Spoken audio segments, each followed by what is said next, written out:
Hello friends, good morning. સ્વાગત છે તમારું આજના એક નવા વ્લોગમાં.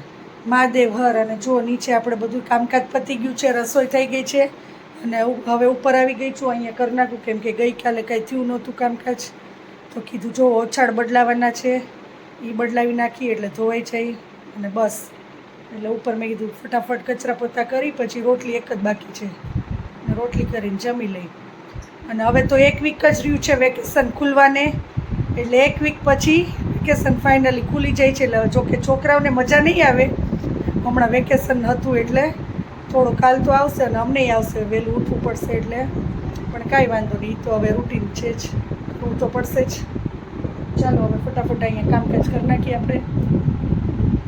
તો જો વાનીબેનને નવડાવી ને મસ્તીના હેર વોશ કરી દીધા છે. જો હાફ પોની વાળી દીધી છે એટલે વાળે કોરા થઈ જાય. જો બેનના હાથમાં પટ્ટી દેખાય છે ને તમને, કાલે સાયકલ હલાવતી હતી ને તો પડી ગઈ. જો અહીંયા પટ્ટી અહીંયા છોલાણી છે, પછી ઓલું પેટ આગળ છોલાણી દેખાડ દવાની, જો પગમાંય છોલાણી થોડીક. સાયકલ હલાવતા હલાવતા સ્લીપ થઈ ગઈ. જો અહીંયા વાગ્યું છે એટલે બેન કાલે પડી ગયા હતા સાયકલ હલાવતા હલાવતા.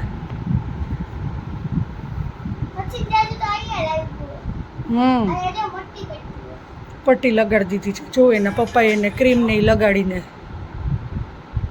તો જો ઉપર ફાઇનલી બધું કામ આપણે કરી નાખ્યું છે. જો બેડશીટ ચેન્જ કરી નાખી છે, કચરા પોતા બધું થઈ ગયું છે. હવે નીચે જઈ અને રોટલી કરીને જમવાનું છે.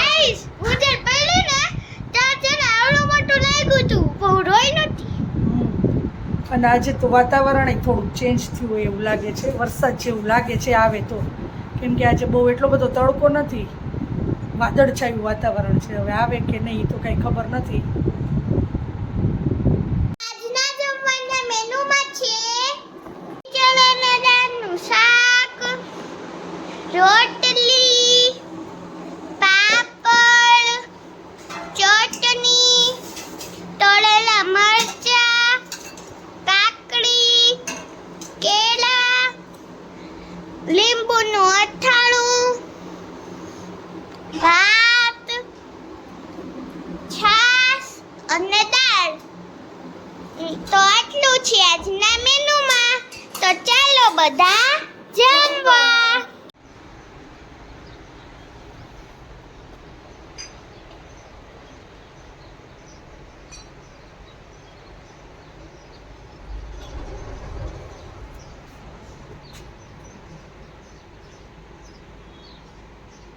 તો અત્યારે આપણી ઘરે કોણ આવ્યું છે? આ શ્રયનભાઈ આવ્યા છે અને જો બિસ્કિટ ખાય છે, કેમ કે વાની સાથે ગાર્ડનમાં રમતો હતો ને તો વાનીબેન અમારે ઘરે આવ્યા ને તો એની પાછળ આવી ગયો દોડતો દોડતો, વાની વાની કરતો કરતો. કોણ છે શ્રયન? આ કોણ છે? વાની કે નાની? બોલતો કોણ છે શ્રયન? શ્રયન ફિશ કે ફિશ કે ફિશ કે જો એ આપણી ઘરે અહીંયા આપણે એક્વેરિયમ છે ને તો ફિશ જોવા આવ્યો છે. એમાં લાઇટ કરી દીધી ને તો એને મજા આવે છે. બા જો તમને કીધ બા બોલાવે જો.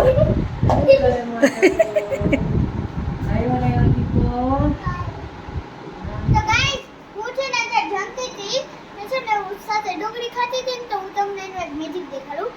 હું છે ને આમ રબ કરીશ ને તો છે ને આની ઉપરથી છે ને અંદરનું જે પાર્ટ છે ને ઉપર આવશે. જો આવે છે ને, જો આવી ગયું બહાર. આટલું જ આવે.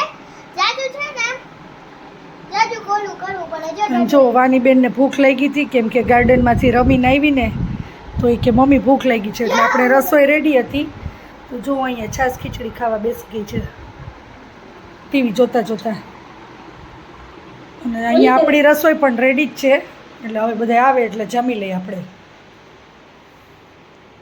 આજના જમવાના મેનુમાં છે ખીચડી, ગલકા બટેટાનું શાક, રોટલી, છાશ અને ભાખરી. અને આપણે જો મરચું લઈ લીધું છે સાથે ખાવા માટે. તો આટલું છે આજના મેનુમાં. તો અત્યારે અક્ષિતાબેન આવી ગયા છે રોકાવા માટે. કેમ છો? મજામાં? મજામાં. તને સારું ને? હા મજામાં. અને જો અહીંયા બધા ખુરશી નાખીને બેઠા છે. ઘરમાં તો ગરમી થઈ છે એટલે બધા બહાર બેઠા છે. શું કરી, ઘરની અંદર તો રહેવાતું નથી એટલે બહાર બેસવું પડે. મજા આવશે ને અક્ષિતા? તને મજા આવે ને? The next day. Hello friends, good morning. સ્વાગત છે તમારું આજના એક નવા વ્લોગમાં. મહાદેવ હર. અને જો વાનીબેન અને અક્ષિતા બે રમવા વયા ગયા છે. સવારે ઉઠી ચા નાસ્તો કરી અને બે ગાર્ડનમાં રમે છે.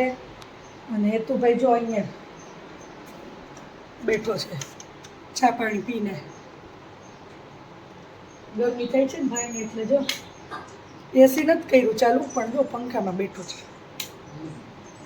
અને ગઈકાલે જ અક્ષિતા આવી રોકાવા એટલે એને વાની બે ગયા છે ગાર્ડનમાં રમવા માટે. ને આપણે અહીંયા રસોઈ કરી છે. જો દાળ ભાત થઈ ગયા છે. હવે બટેટાનું શાક કરવાનું છે અને સિંગ બાફી લીધી છે. આજે સરગવાની સિંગનું શાક કરવાનું છે. ચાલો ફટાફટ રસોઈ કરી નાખશું. આજના જમવાના મેનુમાં છે સરગવાની સિંગનું શાક, વઘારેલી ખીચડી, બટેટાનું શાક, દાળ, પાપડ, રોટલી, તળેલા મરચાં, કાકડી, કેરીનું અથાણું, ભાત અને છાશ. તો આટલું છે આજના મેનુમાં. જો અક્ષિતાબેન આવ્યા છે આપણી ઘરે રોકાવા. સવારે તો ઈને વાની બે ગયા હતા ગાર્ડનમાં રમવા. મજા આવી ને અક્ષિતા? ચાલો હવે જમી લેશું. તો અત્યારે જો પરસોત્તમ મહિનો ચાલી રહ્યો છે અને અમારે ગાર્ડનની ઓફિસ છે ને તે ત્યાં જો ગોરમાં કર્યા છે અને બધા ત્યાં પૂજા કરવા આવે છે. જો આ રહ્યો ગોરમાનો ફોટો. બધા સવારે ત્યાં પૂજા કરતા હોય છે.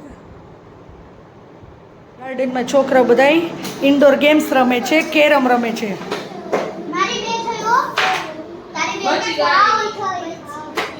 કેમ કે અત્યારે તડકામાં શું કરે ને, હવે તો વેકેશન નહીં, 4 દિવસ જ રહે ને.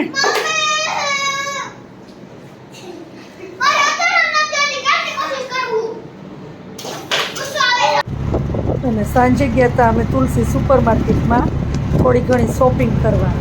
તો ગયા હતા ત્યારે ગાડીમાં ગયા હતા ને પછી જો ગાડી અમારી બંધ પડી ગઈ ને તો અમે હવે રેપિડો કરીને ઘરે જાય છે. જો આપણે રેપિડો બોલાવી લીધો હતો અને હું અને પપ્પા જો તેમાં જાય છે ઘરે. સાંજે અમે ગયા હતા તુલસી સુપર માર્કેટમાં વસ્તુ લેવા. જો બધી વસ્તુ લઈ આવ્યા છીએ. અત્યારે તો અહીંયા રાખી દીધી છે. અને અમે ગયા ને ત્યારે અમે ગાડીમાં ગયા હતા, પણ રિટર્નમાં જેવા શાક માર્કેટ પહોંચ્યા ને ત્યાં ગાડી પડી ગઈ બંધ અમારી. એટલે હું ને પપ્પા રેપિડો કરીને આવી ગયા.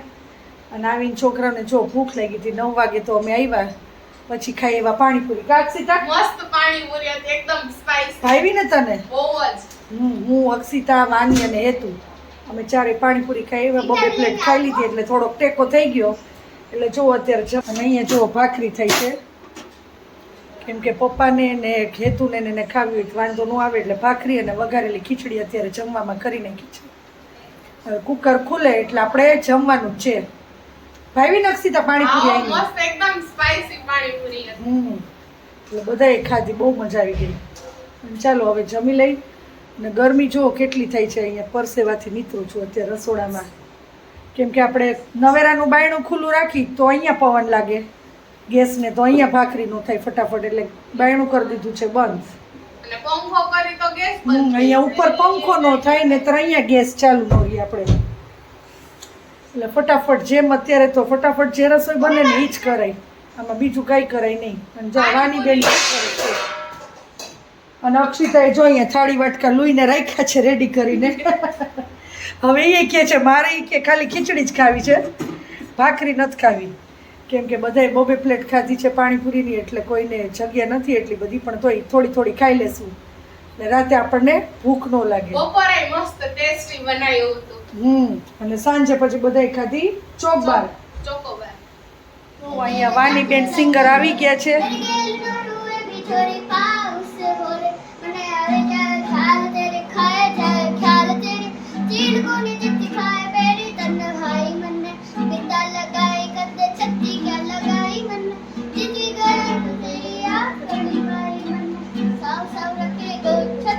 लगाई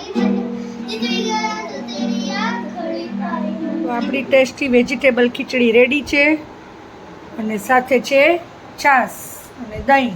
અને જો જમવા બેસી ગયા છીએ પપ્પા, અક્ષિતા અને આ જો આવતા નથી. વાની બેને તો પાણીપુરી ખાધી છે એટલે હવે એને જમવું નથી. અને હેતુભાઈ ઉપર છે, બોલાવી છે પણ આવતા નથી.